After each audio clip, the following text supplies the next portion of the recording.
ఈ వాక్యాన్ని వీక్షిస్తున్న సహోదరి సహోదరులందరికీ క్రీస్తు పేరట వందనములు.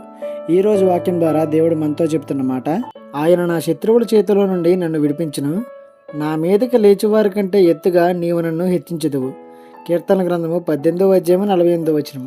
దేవుని పట్ల దావీదుకు ఉన్న విశ్వాసం చూడండి ఎంత గొప్పగా ఉందో. ఆయన మీదకి లేచి వారి కంటే ఎత్తుగా దావీదుని దేవుడు హెచ్చిస్తాడు అని ఎంత నమ్మకంతో చెప్తున్నాడో కదా. లేనివాడి మీదకే కదా ఉన్నవాడు వచ్చేది, బలహీనుని మీదకే కదా బలవంతుడు వచ్చేది.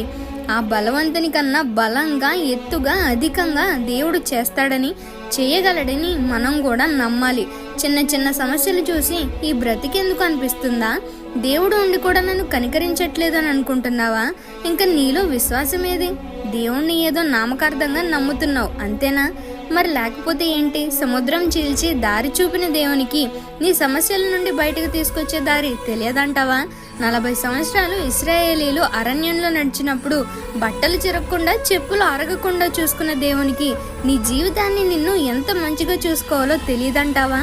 ఇకనైనా అవిశ్వాసాన్ని తొలగించు, విశ్వాసంతో ముందుకు సాగిపో.